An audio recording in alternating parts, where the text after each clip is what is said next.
करंजिया स्थित श्री जगन्नाथ मंदिर में पवित्र देवस्नान नीति संपन्न हो जाइछि। भक्तों गहन में स्नान करिसेंति चतुर्धामरती कालिया साहंत को स्नान बेदी में देखि भक्ति में आत्मविभोर हो जाइथिले भक्त माने।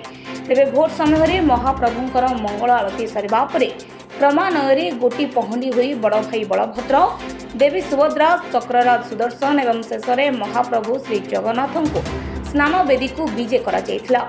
परंपरा अनुसार स्नान बेदी में गंगा देवी को आवाहन पूर्वक महाप्रभु श्री जगन्नाथ, देवी सुभद्रा एवं बड़ भाई बलभद्र पूजा पंडा माने संकल्प करा जायथिला। परे परे आरंभ होइथिला श्री जीव मानक स्नान नीति। प्रथमे पंचामृत, तापरे गंगा जल एवं शेष में पैड़ पानी रे स्नान करा जायथिला। एहा परे महाप्रभु मानकु प्रत्येक 108 गरा लेखाएं शुद्ध सुबासित जल रे स्नान करा जायथिला। स्नान कार्य परे महाप्रभुंकर अंग पोछा जाई नूतन वस्त्र परिधान करथिले महाप्रभु माने। एहा परे महाप्रभु मानक देहरे चंदन लागि करा जाई समस्त नीतिकांति करा जायथिला।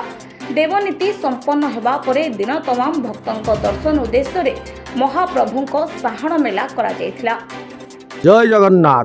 आज सकाळू ठाकुरंकर प्रातः द्वार फिटा मंगल आरती ए सब काम बढ़ला परे आमर दैतापति सेवक माने सब आसी ठाकुर को सेनापटा बाहुट कंट लगी करी ठाकुरंकर पहंडी कार्य को बढ़ाई। ठाकुर आसी स्नान बेदी रे बसी सारा पर ठाकुरंकर पुणी आउ थे पुनः मंगल आरती बढ़ी ठाकुरंकर स्नान नीति सब अनुष्ठित होता। वर्तमान बेश फूल लगी ही ठाकुर यात्री भोग ग्रहण करुँच।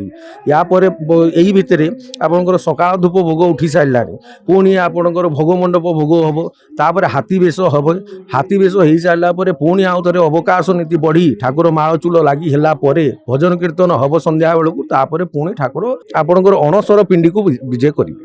आज नीतिकांति विशेष हिसाब से या जे ठाकुर आज दिन बेले बहुत प्रबल गरम रू आज दिन बेले से दांडे गाधेबे।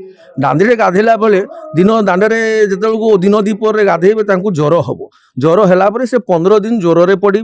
ज्वर हो सारा पर ठाकुर नवजौवन दर्शन जो देवे नवजौवन दर्शन आज सी राजा हेले नवजौवन दर्शन दिन राजा हे ता पर दिन सी नगर भ्रमण करेंगे। सेटा हूँ आपंकर रथयात्रा।